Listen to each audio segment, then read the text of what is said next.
Hey everyone, thank you so much for joining us today. It's a pleasure to have you here at the first ever USC Center for the Changing Family Book Club. We are so thrilled to have you join us. As some background, my name is Dorian Traub. I am one of the co-directors of the USC Center for the Changing Family, along with Darby Saxby. I am a professor in the School of Social Work. Darby is a professor in Dorrance College in the Department of Psychology. But what unites all of us is an interest in families and caregiving. So as directors of the USC Center for the Changing Family, Darby and I coordinate this multidisciplinary hub for family studies researchers at USC. We have over 75 faculty and students from across the university who share a vision with us to understand and support families across the lifespan.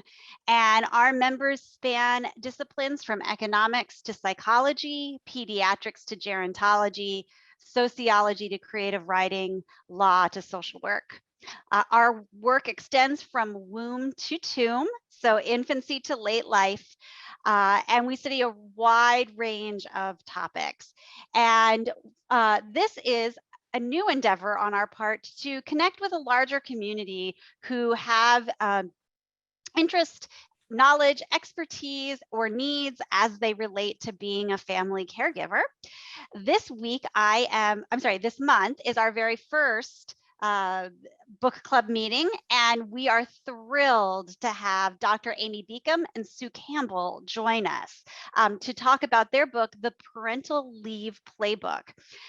Dr. Amy Beckham is the founder and CEO of the Center for Parental Leave Leadership, the first consultancy in the US to focus exclusively on parental leave. She draws on over 25 years in executive leadership development and coaching, and has consulted with Fortune 100 companies, international organizations, working parents to transform the way companies and our country engage with parental leave transition.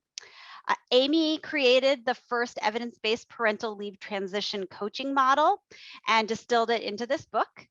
And it is the first of its kind to provide step-by-step guidance for navigating this complex life transition. Amy holds a BA in sociology and anthropology with a minor in gender studies from Lewis and Clark College, a master's in organizational psychology from Columbia University, and a doctorate from Columbia University, combining organizational psych, women's leadership, work and family, and applied anthropology. And she lives in Portland, Oregon with her husband and their son and daughter. Sue Campbell is a writer, author, and coach who has worked with the Center for Parental Leave Leadership since its inception, helping to communicate the transformative impact of their core mission. Her professional background includes 12 years in public service, 7 of those as a business systems analyst, leading projects and teams to deliver process improvements through technology. Her writing often focuses on issues important to parents and has been published in many outlets, including Prevention, Good Housekeeping, Scary Mommy, one of my favorites, and Mama Load. She's also the author of The Cat, The Cash, The Leap, and The List, a novel for middle grade readers, and lives in Portland, Oregon as well with her husband and 2 children. And I want to assure our audience that if you have not had a chance to fully read, I imagine if you're interested in parental leave, you might be a busy human being. So have many things on your plate that you're juggling. So if you haven't had a chance to read the book yet or completely, that is okay, because Amy and Sue are here really to give you a primer and the first steps of thinking through parental leave. So don't panic. This will be a meaningful conversation for you. So I'm going to start by asking both Amy and Sue, because parental leave has been talked about a lot lately, thank goodness, because of the Build Back Better plan. Unfortunately, we keep seeing it shrink and shrink and shrink in that plan. So I do have to take this opportunity to talk about the fact that we went from several months of parental leave down to 4 weeks, which I just have to call out that many people have not recovered from giving birth after 4 weeks. So just put that out there. We'd like to see more. But can you, oh, go ahead. And Dorian, we are at great risk of it going to 0. So yes, yes, please. So we have to keep pushing for better parental leave. But can you all talk to our audience about why people should care about parental leave, even if they aren't personally impacted by it, even if they aren't currently looking to take a parental leave themselves? Why does it matter to society as a whole? Sue, should I take that one? Well, I feel like with your audience, I may be speaking to the choir a little bit here, but parental leave impacts everyone. You may not realize that if you aren't facing, let me think about how to frame this a little bit. When most people think about parental leave, they think about the time away from work, and that is all that they think about. What I've spent the last 15 years trying to do is create a common language that shifts that perspective to think about this time as a transition. That was not part of the conversation many years ago. It was just this thing, you went away, you did it, you came back, you were the same, everyone kept going. And so when we begin to think about this as one of the biggest and most impactful personal and professional transitions of a life and a life cycle, a career life cycle, we can start to understand how that impacts everyone across companies, across the country, as well as the ripple effects of that throughout our lives and our careers and our families and in our interactions with everyone we meet. So while my reasons for focusing my career on this time frame were personal, they were also very practical, because what I experienced was that this was a time that, if supported well, would have the greatest impact on any number of the challenges that were faced in our world, from families, simple things, not simple, but things like divorce, health and wellness of a child, economic advancement of women, all of the different pieces come to this little one time frame that many people think about as an afterthought. Sue, do you want to add? I just want to echo, if we just look into a workplace setting, and let's say you are someone who is not planning to have other children, and you may think this doesn't really impact me, right? In my 20s, I didn't think I was ever going to have kids. I didn't think I would ever want them, how things change so quickly. But it, on a micro level, it impacts that team. And whenever anyone goes out on parental leave, you're going to have a ripple effect of that team that can either be positive or negative. You can either use that parental leave transition as an opportunity to improve team communication, to improve succession planning, to really strengthen the team as a whole, or everybody's morale can go down. The parent can feel unsupported, people can leave. So on that micro level, whether or not you are the one going on parental leave, it has an impact. And then, as Amy said, on all the way out to a societal level, even if you never have children, you live in a society where people are raising children, and we want them to be raised well. We want those children to be healthy. We want those children to be contributing members of society. We want people, to have their pursuit of happiness. And parental leave has just for way too long been an overlooked piece of really getting us there to a place where we are a more empathetic culture. That's fantastic. Thank you, guys. And I was going to pull up, I saw yesterday that, the first Senate recommendation for paid parental leave, let me see if I can find it here. There was a presidential commission on women's welfare that recommended universal paid parental leave in childcare. And that was in 1963. And we still have not gotten there. And one of our commenters pointed out, this extends to family medical leave too. So what we do for our littlest citizens when they are born into this world has a ripple effect for all caregivers who will have to care for individuals in their lives across the lifespan. Absolutely. And a lot of our clients know that holistically as well. So when we're helping them shape their parental leave policy, we're bringing in all of the other FEMLA covered events as well, and trying to show them the whole picture of why you want a policy that does cover everyone. Yeah. So can you tell us a little bit, your book, I've had the pleasure of reading it and it's so helpful. I truly wish I had had access to this when I was facing down parental leave. But what I love about it is because as a social worker, I'm super pragmatic, right? Like very practical human. And so you guys have broken this down into a 3-phase model for parental leave. So can you share with our audience what the 3-phase model is about? Sure. That's actually built from transition theory. Dr. Nancy Schlossberg began her work in transition theory probably 40 years ago. And so I was able to build off of her work in transition theory when I originally created the retained parental leave coaching framework and model long ago. And what that model said was there's 3 phases of transition. There's a preparing, well, this is a while ago, but I mapped on the parental leave transition into this model. So preparing for leave, a during leave, and a returning from leave. And what that does is it takes this really nebulous time that often feels completely untenable and just where do I start, where do I begin, and breaks it down into manageable chunks. Okay, here I am, I'm preparing, I'm during, I'm through, and then we further in the book break it down into these 10 touch points. And what those touch points are those moments within the phases that everyone navigates through, that over the many, many years we've been doing this, we've started to see these patterns emerge where that everyone goes through, for better or for worse. And the way that those moments are handled and interacted around create that employee experience, create that team and manager experience of this time frame.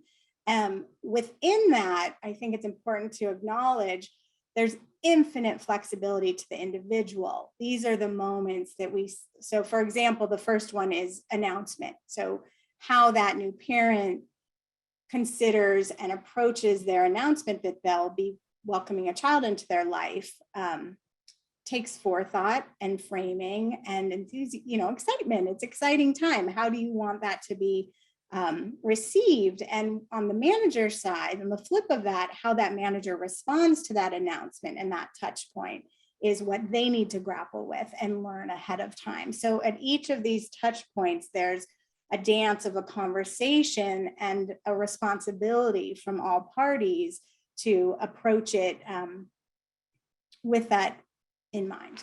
Yeah. Dorian, you're on mute. Sorry, I was trying to mute. You would think as a parent I could juggle better, but apparently I can't. No, you're not supposed to. There's no juggle. It's just all one big messy life, right? One big messy life. So with that idea of the 3 phases, your first phase is the preparing for leave. So what are the common stumbling points that people encounter when they're preparing for leave? Well, Amy already talked a little bit about the announcement, and that's one that we often see where people will kind of come in and they're apologetic, right? And they're not really just owning and setting the tone that this is a positive life event, right? And we can work with it, and there's nothing to be, apologize, and there's nothing to apologize for. The next one that we often see on the next touch point is assess. People want to jump straight into like, oh, just here's my work and I'm going to map who's going to get it and that's going to be it. And they don't really slow down enough to take a thorough assessment of everything that's impacting their transition, right? So what are you personally bringing to the transition, your skill set, your assets and your liabilities? What situational factors are going on? Is your organization doing a reorg? Are you also having to buy a new home? Do you have an aging parent that you're caring for, right? You need to take a really big picture look at everything that's going on and try to figure out how you can leverage all of the assets of your situation. Maybe you have a great manager, and then how can you minimize the liability, right? Maybe you don't have quite as much leave as you would like to have, or quite as much pay for the leave that you do have. You really need to take a really big look at all of that at a granular level and a big picture level before you move into the third touch point, which is action planning. right? Because your action planning is going to try to mitigate anything that could go wrong, any challenges you could face, and maximize all of the points of leverage that you possibly can. And I think we really in the book tried to emphasize the assessment phase, and we actually have a tool. We can teach you in the book how to walk through it for yourself. But Amy and our amazing researcher named Amy Lavani have put together the Parental Leave Transition Assessment, which is a formalized assessment that spits out a report and gives you, your assets and your liabilities in a really comprehensive way, so you can really look at it, right? And Dorian, you're asking about stumbling points for people. So I go sort of big picture mental blocks as well. I think a lot of times people come into this because of the way it's been in our country, with an us versus them mentality. Like, I have to fight. This is my right, or, which are all true. And if it's how you approach that, you will be responded to. So when you start to think of your manager and your company as a life, a phase of a relationship that you want to be in, that's not the way to approach. This is a conversation. This is something we're doing together, and inviting them into that with you sets up a completely different leave experience than going in and saying, this is what I need. I'm not going to settle for anything less. I'm not going to communicate. Well, whatever, this is it, go deal with it. And so we do see that a lot, just people going, it's a real aha moment to understand, oh, this doesn't have to be a fight. This can be a developmental, deepening relationship moment in this career time. Right. And then in my first leave, I was just waiting for everyone to hand me the rule book and tell me exactly how this was all supposed to go down. Right. And that did not happen. Right. Not anything even close to it. I got one chat with HR about just pure logistics of how much time you can take off. And yeah, you use all your vacation time and then you're unpaid. And that was it. Right.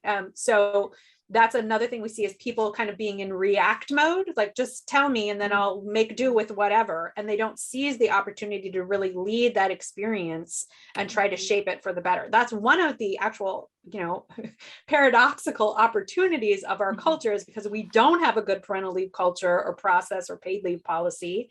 We do have some space to get creative and invent our own leave. Oh, that's a nice reframe on Amy's reframe. I stole it from her. On some challenging circumstances. It reminds me when I had my first child, I had a boss that I had a very professional relationship with. It was a fine relationship, but it was very professional. Mm-hmm. We didn't discuss our personal lives that often. And when she knew I'd gone into labor, and I had just a tremendously long labor, and when I finally had the baby and emailed her just to say, listen, the baby's here are her details, here's her statistics. It was a moment of humanity, where she emailed me back and she said, I have waited and waited and I thought that baby would never come. No. And it was just it was this really lovely moment. And she was a parent herself, many generations different in terms of her, where she was with her children, but it was a nice way to open the door. And I think kind of takes us into that next phase that you all talk about, which is, what people should do during their leave. What are some of the best pieces of advice for people during their leave?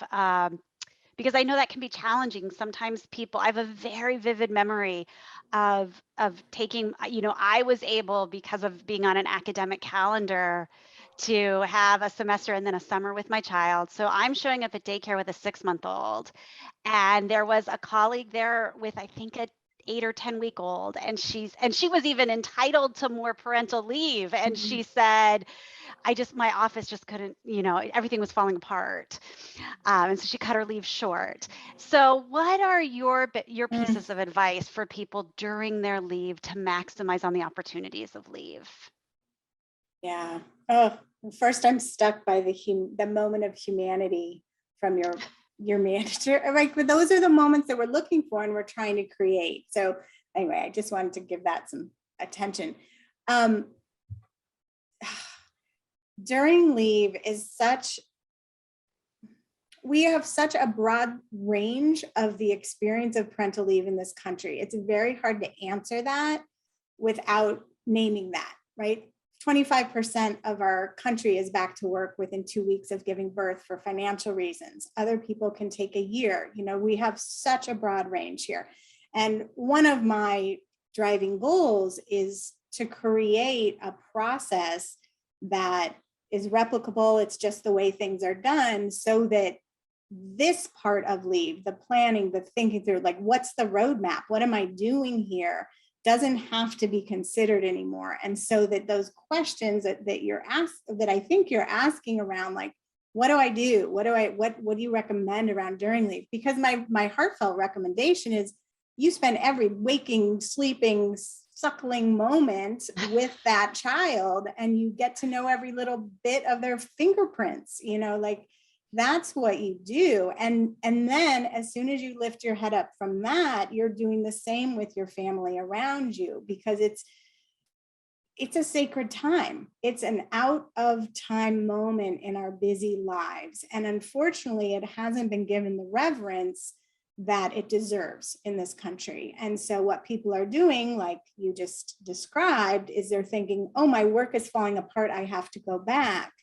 And your work is going to be fine. It's not going to fall apart in those 4 more weeks. What's under that is usually a concern that their place won't be there, or that their usefulness and their identity that's locked into that role is shifting and is unsteady, and what's going to come next from that. So, and to make the time for yourself to really, it sounds like I'm contradicting what I was saying a moment ago about focus outward, focus on this relationship with your work, but I'm not.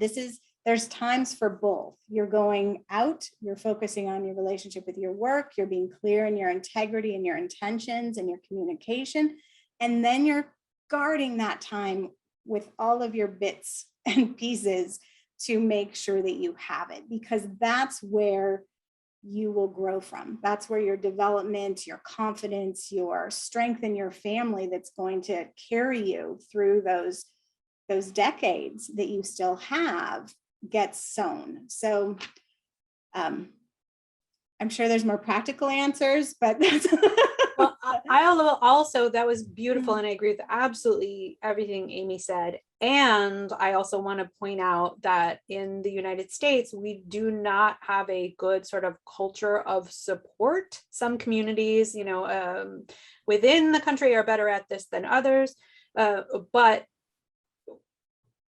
figure out what your supports are going to be. You're going to need them.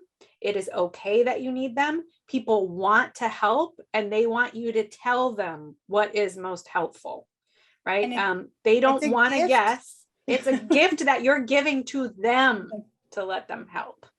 And you will be so, so thankful for it. And it, again, is setting you up to learn how to receive that kind of support. Right? We all know the merits of giving it, because it's like drilled into us from infancy about how we should be, you know, generous and giving by nature, and we neglect the receiving side. But it is just as important, because it is reciprocal, right? It's an energy exchange, and you will be able to pay that back in the future. You will be able to pay it forward, but please use it, whatever you can get, because, you know, in our culture, we're not set up to have it auto delivered, right? And you need it even more because of that, because there is no sort of, you know, cultural just process that gets thrust upon you like in some other cultures. So really create it for yourself, figure out what would actually feel supportive to you, right? If the kind of support that your in-laws are offering is not the kind, or your own family is offering is not the kind of support that you would actually, you know, reduce stress, feel free to be proactive and loving and tell them what you actually need and what you actually want. These are all life skills that are going to serve you so, so well going forward. I love that. And it gives me a good opportunity here to pause and to remind our audience that we have both a Q&A function and a chat function. If you have questions for our authors, please feel free to chime in either of those places so that we can pose the questions. And since we're talking about this period of during the parental leave, one of our audience members asked a question about what is the current US policy on paid parental leave. And that's, I know, a hard question because there's differences. It's a great question. It's actually a great question. I'm glad somebody asked it because I'm always going big picture. And the way that I've begun to think of how people need support in this country is, I hope that people, if you haven't heard of the mom's hierarchy of needs, you go and look at the mom's hierarchy of needs, but I'm sure you've heard of Maslow's hierarchy of needs. There's a support hierarchy of needs around parental leave. And at its very base is a understanding of the policy and the way that that impacts at the individual level. So we do a lot of advocacy work around policy, even though that's not, we're really coming from an organizational psych background of like, how can we get you the coaching, one-on-one support you need, the mirroring, the perspective holding, the developmental, leadership development, personal development, growth pieces that are so ripe during this time. But first, that policy needs to be understood. And the short answer is there is no federal leave policy. I'm sure many people on this call understand this and know this, but many also probably don't. We have 9 states plus DC that have their own policy. Every state is different, which makes this a completely chaotic situation for multi-state employers, for people who leave one state, go to another, have an expectation from a previous state or previous employer, don't realize that doesn't transfer. There's all sorts of messes with it. So FMLA, when it was passed, is it 30 years ago now? How many years? 30 years ago? That was the compromise there was that was passed as an unfunded job protection thing. So a lot of people don't even understand that. They think FMLA is a funded 12 weeks of leave. It is not.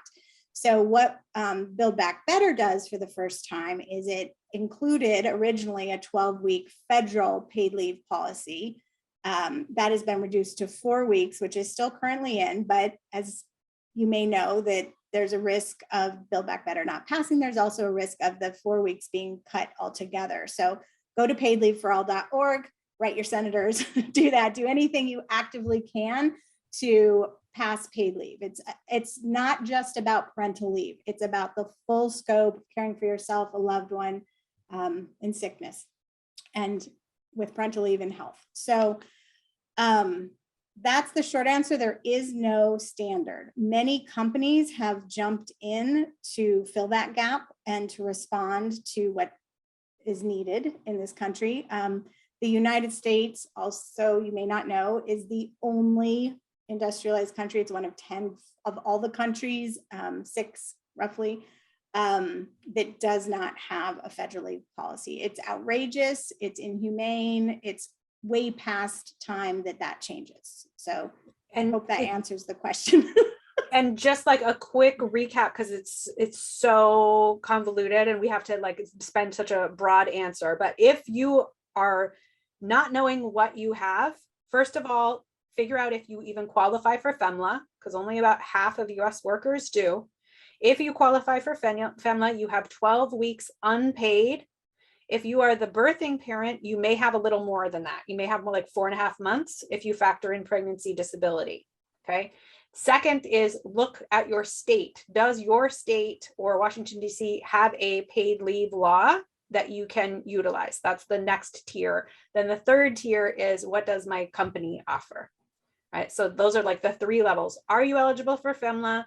What does your state offer? What does your company offer? And that answer is different for everyone, which is just, believe me, Amy and I get so angry that we can't give a good answer to that question. Yeah. Now, this dovetails to a question that a colleague of mine has put in the chat, Lindsay Shaw. I got to give her a shout out since she's my buddy from the Parents as Teachers National Center, who is a new parent. Congratulations. Newish parent. But she said, she's working with her organization to try to advocate for a minimum leave as funded by her employer. is there some research on like what is the minimum we should be giving parents? This is where I get to say the absolute floor is 12 weeks. I think we are so brainwashed in this country to think that, oh, could we even get 12 weeks? But people are still healing. You are still trying to get sleep. It's 12 weeks. So 3 months to a year is a standard around the world. I see over time that there's about a 6-month sweet spot. Of course, there's a question about how much leave people should take, and then there's how much leave can a company afford to pay people. I'm sort of in the periphery of my eye seeing there's a chat going on. So if there's anything I need to respond there, Dorian, let me know. I got you. But, I got you. If you can, 12 weeks is a sweet spot where you start to really feel confident at home and you haven't begun to lose confidence in your work. As we see people go past that, they start to question whether they fit back in, and they of course can, and you can get over that hurdle, but it starts to create some other issues. And then you also get into, if you're going to have a second child, people start to do the math of like, oh, if I just stay out a year, then, I don't know, it's a 6-month toss up, so then we start to see people who didn't want to originally leave the workforce, leaving the workforce. Of course, if that is your goal and that's what you want to do, by all means, but that's where it starts to get complicated. Fantastic. Thank you for that. So I'm going to chunk up some of our comments. So folks, please keep putting your questions and I will give them to our fantastic panelists. But we also have a couple other questions that we kind of pre-established that we wanted to make sure we covered. And so this one is in our chat, and we have a new dad.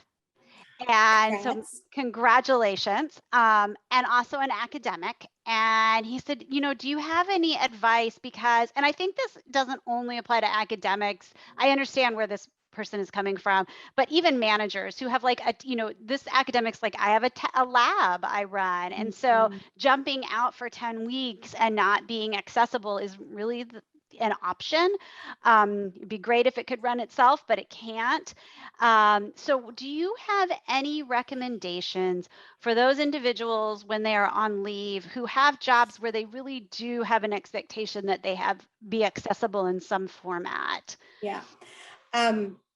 It may not be the answer you like, but I will give you the answer. I would ask you to really reflect on if you can't be away. If that first figure out which boundary you want. Do you want to be in touch? For many people, being in touch with work when they're away is anxiety reducing. It makes them feel better. That's a personal decision. It can also be one that you shift. And so if we do see people who plan to be more in touch with work than, because they're looking at it through their pre-parent eyes and they're thinking, of course I don't want to give up my work. I want to be involved in that. And then that child comes and they go, oh my gosh, what did I do? Now I've committed to something and it feels like I can't meet my commitment. And so what we recommend there is to undercommit. And then it's much easier to add back in connection than to remove it and set that expectation of removal. I really see parental leave as a developmental opportunity for the entire team and for the organization. And why I'm saying that is because if you're gone for 10 weeks or you're minimally accessible during that 10 weeks, if you've set that up well, you're training up your team. You're giving them stretch opportunities or exposure opportunities that they wouldn't have if you weren't gone. And so that can be very exciting, and it can create more capacity within your group and within your team. So those are some things. A lot of people don't like to hear that because they're like, no, I have to be in touch with work. I just have to. And so in that case, build in and reflect on what you want those parameters to be.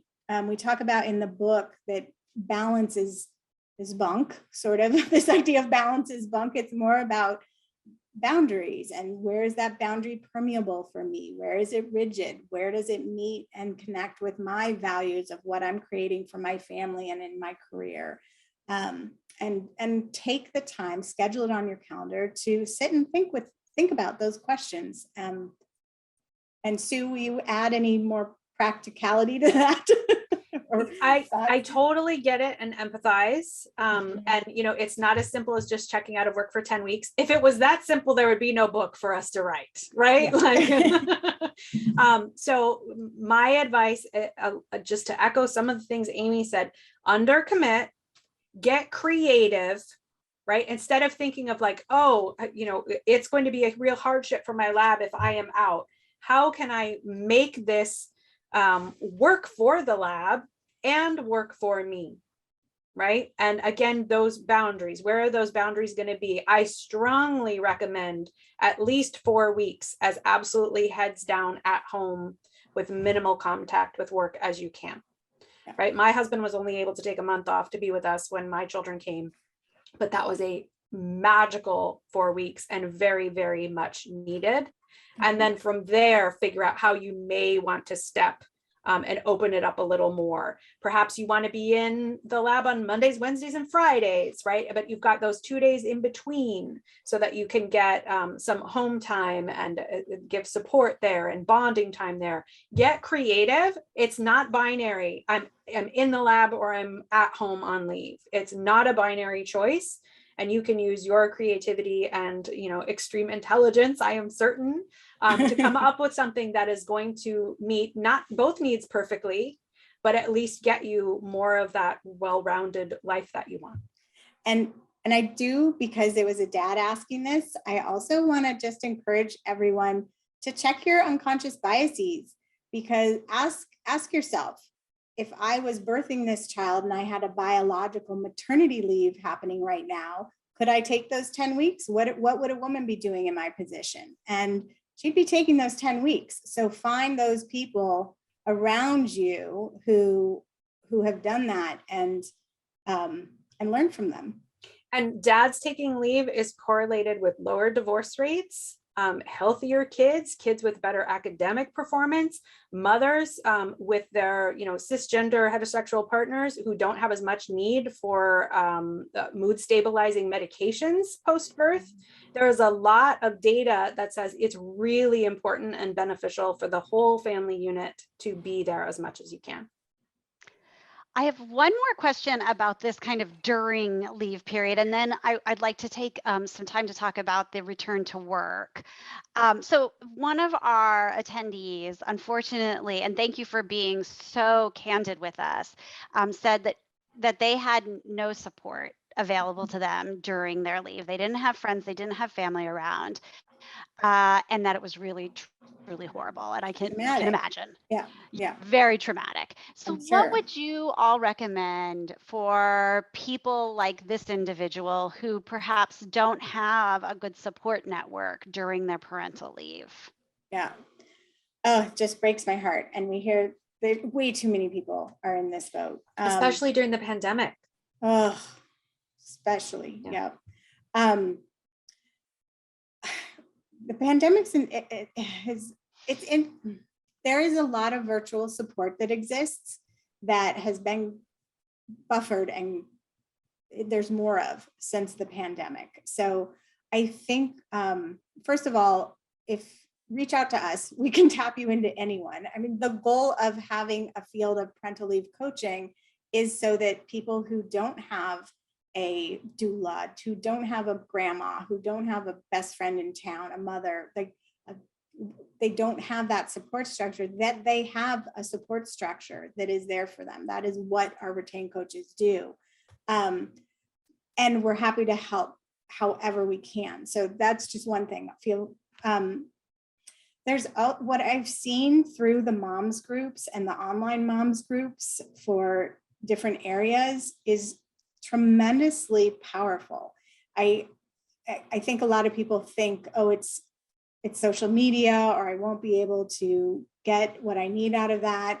But even just joining a Instagram is not this, but Facebook has groups that are localized to an area, and you ask questions, you get support, and these moms and dads are incredibly committed to supporting each other. So I'm not sure if the question is, what does she do now, or if this was in her past, or just what do you do when there's no support? There are beginning to be, one of our partner organizations is Postpartum Support International. And so a lot of the work we do comes from my first child. I had severe postpartum depression veering into postpartum psychosis. With my second, I had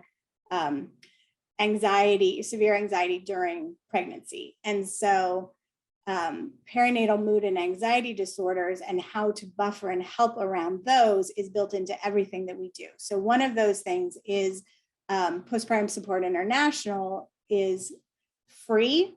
They have groups, they have phone groups, they have what they call a warm line, which instead of being a hotline, it's a warm line, which I just think is the sweetest thing in the world. You can call 24 hours a day. They will hook you up with a free support in your area. They will find counseling and resources.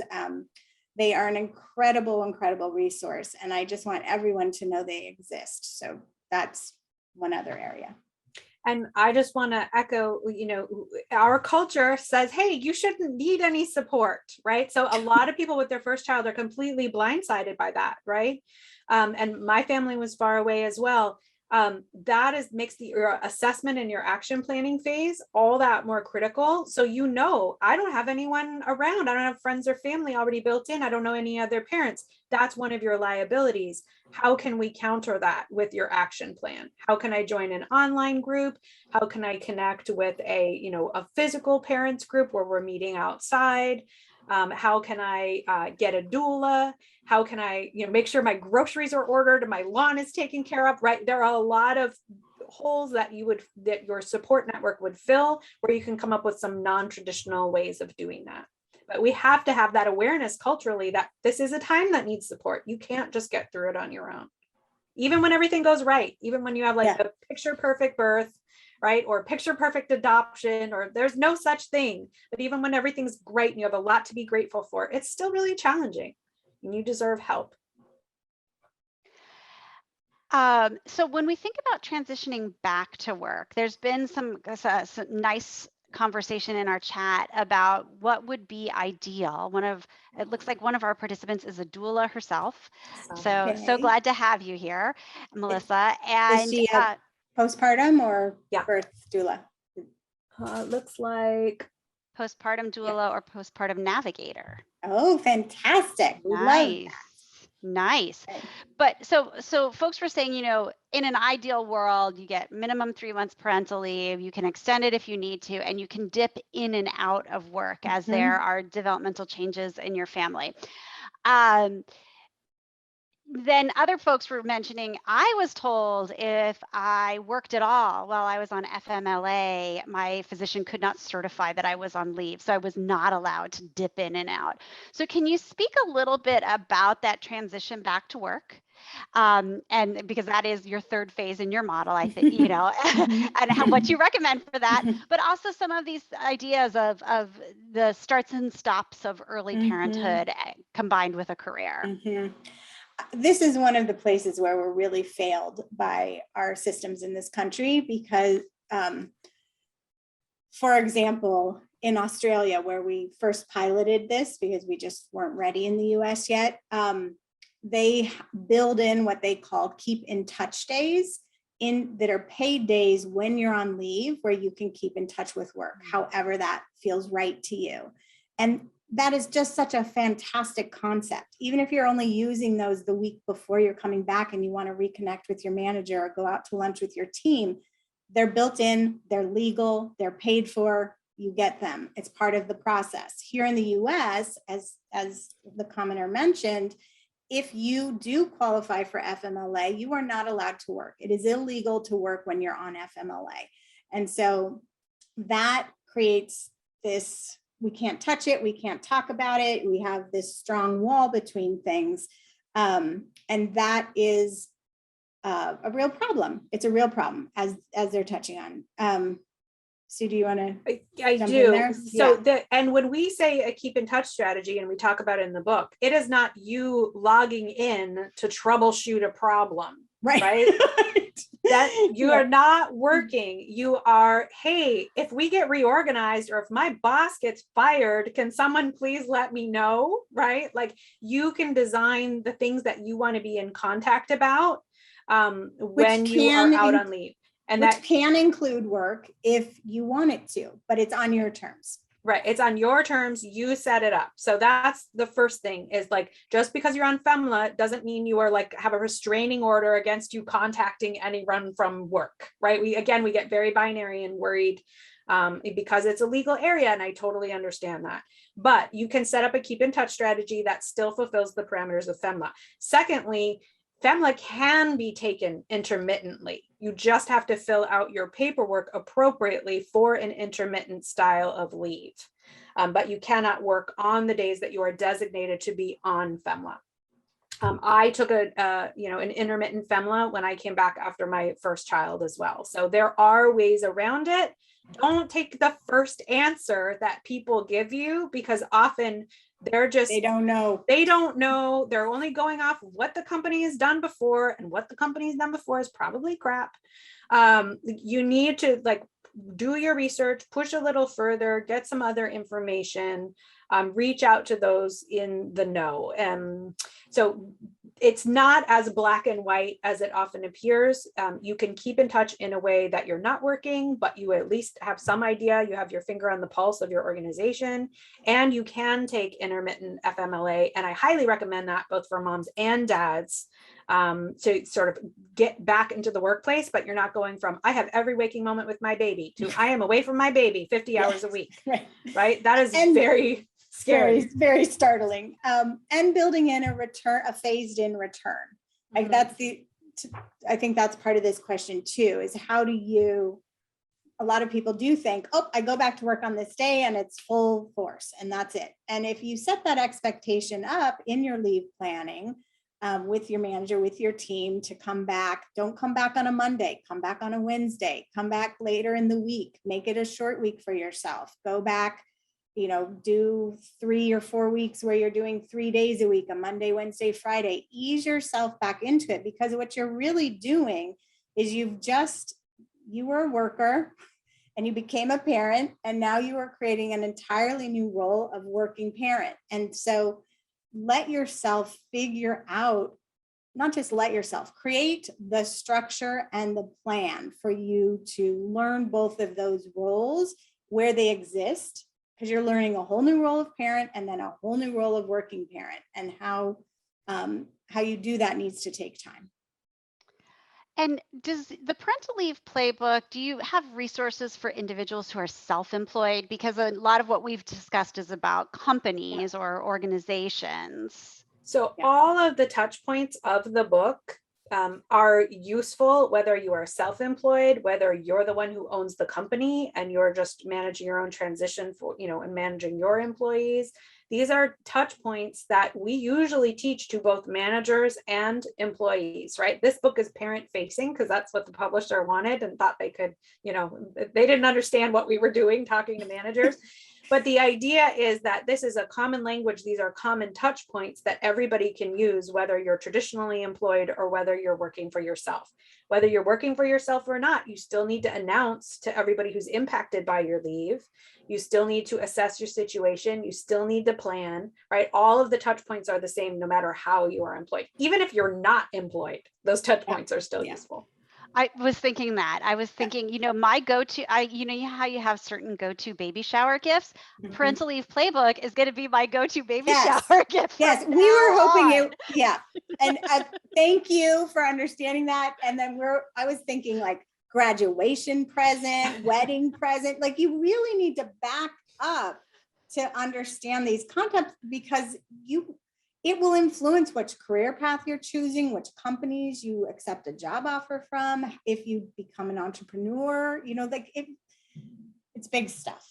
So from a more pulling the lens out a little bit, we've had a few questions kind of around, there are many of us who work in allied fields around family services, family policy. So there've been a lot of questions about advocacy around this. So let me start by asking, why do you think companies are hesitant to offer their employees parental leave? Like, or what are the benefits to a company to offer parental leave? And how can we as citizens of the world be the best advocates for young families, whether that's as a grandparent, a doula? How can we engage in this work? Yeah. I think because the language is so important to how we talk about this.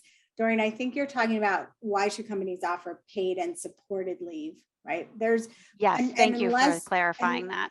And because the default will continue to be moms taking unpaid maternity leave until we start thinking of it as a policy of parental leave for all parents and creating those policies. So anyway, just got to do that. They all think it's expensive and that moms are going to quit in anyway. And so why pay them when they're gone? Because then they're just sinking money. So these are all, they're outdated biases and stereotypes that don't fit with our world that we live in. It's just a lot of leftover stuff. So the benefits of doing it, well, first of all, if you're an employer, you've already budgeted that employee's salary for the year. It's in your budget, it exists. Paying that person is not creating an additional expense because we don't live in a country where we're hiring fill workers to fill in when people are on leave. I hope we get to that point and that becomes another area of support and rotation within larger companies, that there's floaters who fill in different ways, but we're not there now. So that is not a sunk cost. That's already there. And when we talk about Build Back Better, I think what companies and employees don't understand, there's no expense in the Build Back Better bill, the way that the paid leave is created. It comes from our taxes as a country, as everyone in this country. All at the state level, all of the bills that we've been able to pass are, they are employer and employee funded, usually both. So there's a contribution from both employee and employer in the same way that Medicare, works, like it's an insurance plan, but this larger Build Back Better bill, it's not set up that way yet, or maybe ever, that's not the way it would work. And so having a federal policy, I just want to emphasize, is a much better solution. It takes any expense off of that employer, and employee differently. So that's one thing. The other benefits of having a policy is the demographics of the workforce have no more tolerance for that not existing. And they're going to only go into jobs and stay in jobs where they are seen as humans who have normal human things happen in their life, like becoming parents, and can integrate their work and their home lives in ways that allow them to do both. Sue, add more? I mean, it costs so much to replace an employee. It costs so much. It costs so much energy. It costs so much money. If you can support the parental leave transition for your parents, you are saving the cost of replacing employees. You're growing your talent pipeline, particularly your female talent pipeline, because they'll have the kind of support that will allow them to stay into the workplace. You will have workers who are engaged and delighted at how well you supported them and will be so productive and happy to be there, as opposed to someone who is still healing, feels terrible, misses their child, and has just got their butt in a chair and they're watching the clock till they can get out of there, right? One of the things Amy said to me that got me on board immediately with what she was proposing is, this is a huge missed opportunity, right? Parents who are well supported will bring so much back. They will give tenfold back This is a completely missed opportunity. And I saw that in myself, right? My ability to prioritize and juggle and manage things, like it was like someone cast a magic spell on me after I became a parent. And if you're going to let that employee walk out the door because you won't spend a tiny, tiny bit of money for coaching when you're spending on all of these other health and safety and risk initiatives, it just doesn't make sense. And I think that's going to become real clear real quick. And we're going to get to a tipping point where companies are actually competing with each other, as we saw in the tech sector, which is so hard to recruit for, of who can offer the better, more generous parental leave and the milk stork and all of those things. So it sounds like this has both a macro and micro perspective to it as well, because our final question in our chat was like, how do employees navigate a hostile manager who is making it hard for them to take leave? And it sounds like some of this is setting the culture of the organization to understand the value of supporting parental leave in their workplace, and having largely, beyond parental leave, largely supporting their working families, right? Their employees, which is the bulk of their employees. Yeah, sorry to interrupt. No, that's a great point, because you're right. Like it. if somebody's going to hassle you about taking parental leave, they're probably also going to hassle you when your child is in COVID quarantine and can't go to school, right? Like they're not going to be a forgiving manager. Yeah, exactly. So that's a great point. Amy and Sue, this has been tremendous. I've enjoyed this conversation so much, and I really think folks got so much out of it.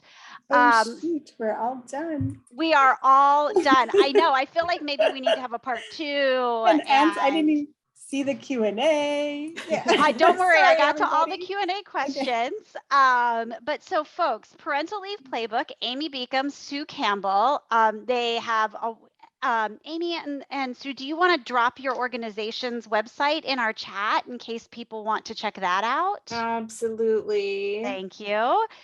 And I also just want to remind folks that we will have another book club next month. I'm going to go ahead and share my screen with everybody. So next month, it's on February 8th, and it's going to focus on caregiving. So we'll have Kate Washington in her book, Already Toast, Deborah Cohen and her book, Welcome to Wherever We Are, and Chris Gabbard, A Life Beyond Reason. All of these authors focus on caregiving, but at different points in the lifespan. So some are caring for children, spouses, and aging parents. Each one has a different perspective. So we encourage you to come back to us on February 8th. Yay, I love all those authors. And I want to say for them and for us, if you do get the book, we would love to hear your reactions, and we would love to see a review on Amazon and reach out to us. We are so accessible to this. There's a lot we couldn't fit in the book. So in the book, we have a link to our website with a lot of additional resources and things that you can download and practical tools that you can use too. Yeah. And I'll see you in the future ones because I'm coming for these authors. Thank you for putting this book club together. Thank you so much, Amy and Sue. Really appreciate you, and thank you for everything you're doing for families. You too. Thank you. Bye-bye. Bye-bye.